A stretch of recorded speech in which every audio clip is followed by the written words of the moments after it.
क्रांति का नगरी गोरखपुर का देवतुल्य लोगन के हम प्रणाम करत बानी।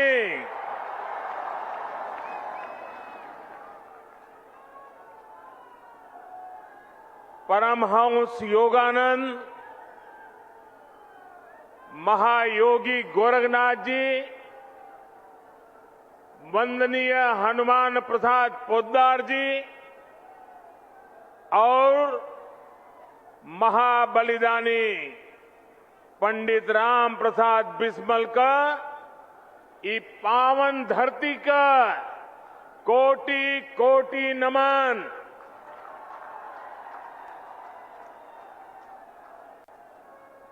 आप सब लोग जमने खाद कारखाना और एम्स का बहुत दिन से इंतजार करत रहिल। आज वो घड़ी आ गईल बा। आप सबके बहुत बहुत बधाई। मेरे साथ मंच पर उपस्थित उत्तर प्रदेश की राज्यपाल श्रीमती आनंदीबेन पटेल जी, उत्तर प्रदेश के यशस्वी कर्मयोगी मुख्यमंत्री योगी आदित्यनाथ जी, उत्तर प्रदेश के उप मुख्यमंत्री केशव प्रसाद मौर्य, डॉक्टर दिनेश शर्मा, भारतीय जनता पार्टी उत्तर प्रदेश के अध्यक्ष श्री स्वतंत्र देव सिंह जी, अपना दल की राष्ट्रीय अध्यक्ष और मंत्रिमंडल में हमारी साथी बहन अनुप्रिया पटेल जी, निषाद पार्टी के अध्यक्ष भाई संजय निषाद जी,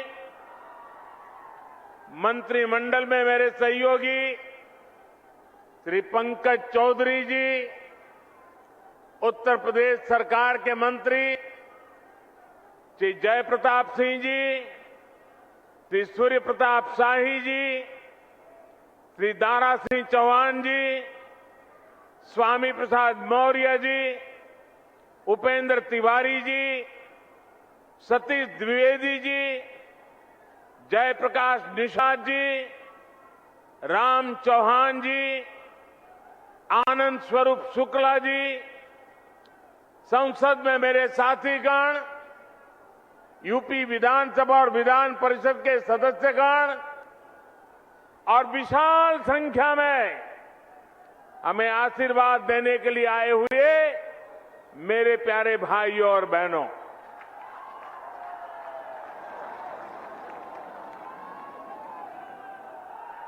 जब मैं मंच पे आया तो मैं सोच रहा था ये भीड़ है, वो यहां नजर भी नहीं पहुंच रही। लेकिन जब उस तरफ देखा तो मैं हैरान हो गया, इतनी बड़ी तादाद में लोग, और मैं नहीं मानता हूं शायद उनको दिखाई भी नहीं देता होगा, सुनाई भी नहीं देता होगा। इतने दूर दूर लोग झंडे हिला रहे हैं।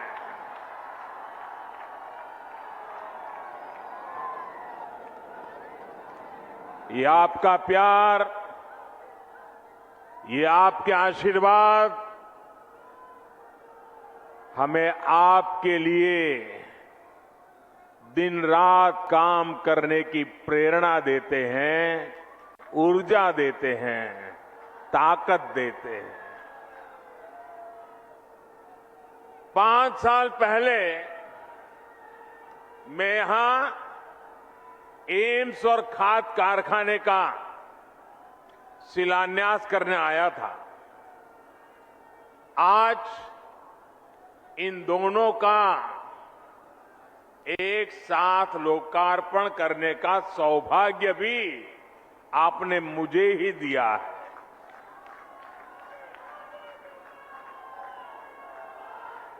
आईसीएमआर के रीजनल मेडिकल रिसर्च सेंटर को भी आज अपनी नई बिल्डिंग मिली है। मैं यूपी के लोगों को बहुत बहुत बधाई देता हूं। साथियों, गोरखपुर में फर्टिलाइजर प्लांट का शुरू होना, गोरखपुर में एम्स का शुरू होना अनेक संदेश दे रहा है। जब डबल इंजन की सरकार होती है तो डबल तेजी से काम भी होता है। जब नेक नियत से काम होता है तो आपदाएं भी अवरोध नहीं बन पाती। जब गरीब, शोषित, वंचित की चिंता करने वाली सरकार होती है तो वो परिश्रम भी करती है, परिणाम भी ला करके दिखाती है। गोरखपुर में आज हो रहा आयोजन इस बात का भी सबूत है कि नया भारत जब ठान लेता है तो इसके लिए कुछ भी असंभव नहीं है। साथियों, जब 2014 में आपने मुझे सेवा का अवसर दिया था तो उस समय देश में फर्टिलाइजर सेक्टर बहुत बुरी स्थिति में था। देश के कई बड़े बड़े खाद कारखाने बरसों से बंद पड़े थे और विदेशों से आयात लगातार बढ़ता जा रहा था। एक बड़ी दिक्कत ये भी थी कि जो खाद उपलब्ध थी उसका इस्तेमाल चोरी छिपे खेती के अलावा और भी कामों में गुपचुप चला जाता था। इसलिए देश भर में यूरिया की किल्लत तब सुर्खियों में रहा करती थी। किसानों को खाद के लिए लाठी गोली तक खानी पड़ती थी। ऐसी स्थिति से देश को निकालने के लिए ही हम एक नए संकल्प के साथ आगे बढ़े। हमने 3 सूत्रों पर एक साथ काम करना शुरू किया। एक, हमने यूरिया का गलत इस्तेमाल रोका। यूरिया की 100% नीम कोटिंग की। दूसरा, हमने करोड़ों किसानों को सॉयल हेल्थ कार्ड दिए ताकि उन्हें पता चल सके कि उनके खेत को किस तरह की खाद की जरूरत है। और तीसरा, हमने यूरिया के उत्पादन को बढ़ाने पर जोर दिया। बंद पड़े फर्टिलाइजर प्लांट्स को फिर से खोलने पर हमने ताकत लगाई। इसी अभियान के तहत गोरखपुर के इस फर्टिलाइजर प्लांट समेत देश के 4 और बड़े खाद कारखाने हमने चुने। आज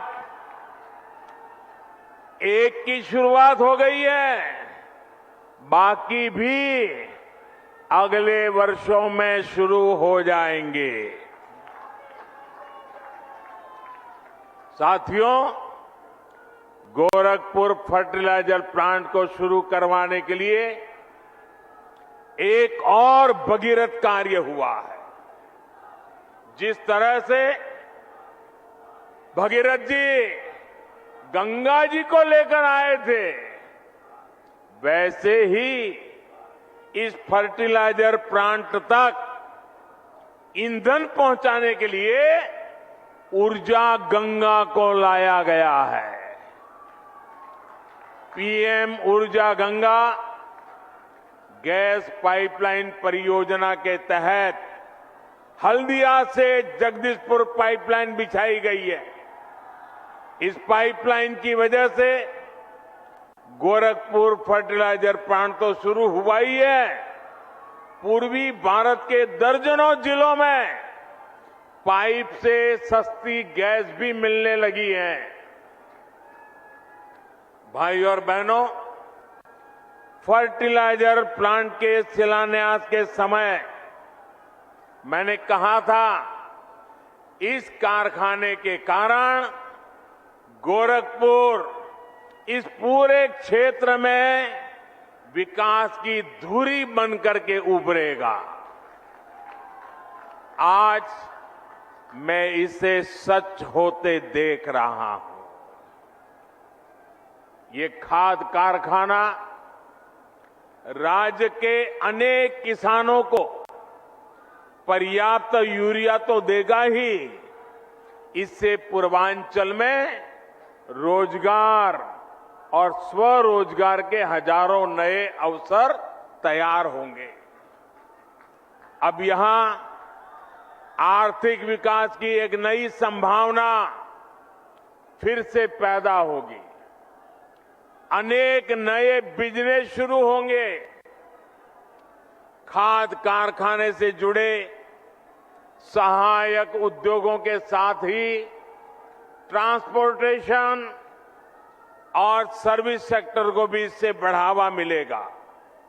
साथियों, गोरखपुर खाद कारखाने की बहुत बड़ी भूमिका देश को यूरिया के उत्पादन में आत्मनिर्भर बनाने में भी होगी।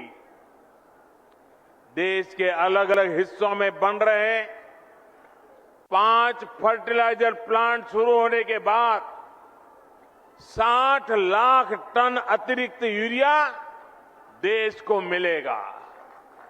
यानी भारत को हजारों करोड़ रुपए विदेश नहीं भेजने होंगे, भारत का पैसा भारत में ही लगेगा। साथियों, खाद के मामले में आत्मनिर्भरता क्यों जरूरी है, ये हमने कोरोना के इस संकट काल में भी देखा है। कोरोना से दुनिया भर ने लॉकडाउन लगे, एक देश से दूसरे देश में आवाजाही रुक गई, सप्लाई चेन टूट गई। इससे अंतर्राष्ट्रीय स्तर पर खाद की कीमतें बहुत ज्यादा बढ़ गई। लेकिन किसानों के लिए समर्पित और संवेदनशील हमारी सरकार ने ये सुनिश्चित किया कि दुनिया में फर्टिलाइजर के दाम भले बढ़े, बहुत बढ़ गए, लेकिन वो बोझ हम किसानों की तरफ नहीं जाने देंगे। किसानों को कम से कम परेशानी हो, इसकी हमने जिम्मेवारी ली। आप हैरान हो जाएंगे सुनकर के भाइयों बहनों, इसी साल एनपीके फर्टिलाइजर के लिए दुनिया में दाम बढ़ने के कारण 43,000 करोड़ रुपए से ज्यादा सब्सिडी हमें किसानों के लिए बढ़ाना आवश्यक हुआ और हमने किया। यूरिया के लिए भी सब्सिडी में हमारी सरकार ने 33,000 करोड़ रुपयों की वृद्धि की। क्यों? कि दुनिया में दाम बढ़े, उसका बोझ हमारे किसानों पर न जाए। अंतर्राष्ट्रीय बाजार में जहां यूरिया 60-65 रुपये प्रति किलो बिक रहा है, वहीं भारत में किसानों को यूरिया 10 से 12 गुना सस्ता देने का प्रयास है। भाई और बहनों, आज खाने के तेल को आयात करने के लिए भी भारत हर साल हजारों करोड़ रुपए विदेश भेजता है। इस स्थिति को बदलने के लिए देश में ही पर्याप्त खाद्य तेल के उत्पादन के लिए राष्ट्रीय मिशन शुरू किया गया है। पेट्रोल डीजल के लिए कच्चे तेल पर भी भारत हर वर्ष 5-7 लाख करोड़ रुपए खर्च करता है। इस आयात को भी हम इथेनॉल और बायोफ्यूल पर बल देकर कम करने में जुटे हैं। पूर्वांचल का एक क्षेत्र तो गन्ना किसानों का गढ़ है। इथेनॉल गन्ना किसानों के लिए चीनी के अतिरिक्त कमाई का एक बहुत बेहतर साधन बन रहा है। उत्तर प्रदेश में ही बायोफ्यूल बनाने के लिए अनेक फैक्ट्रियों पर काम चल रहा है। हमारी सरकार आने से पहले यूपी से सिर्फ 20 करोड़ लीटर इथेनॉल तेल कंपनियों को भेजा जाता था। आज करीब करीब 100 करोड़ लीटर इथेनॉल अकेले उत्तर प्रदेश के किसान भारत की तेल कंपनियों को भेज रहे हैं। पहले खाड़ी का तेल आता था, अब झाड़ी का भी तेल आने लगा है। मैं आज योगी जी सरकार के इस बात के लिए सराहना करूंगा कि उन्होंने गन्ना किसानों के लिए बीते सालों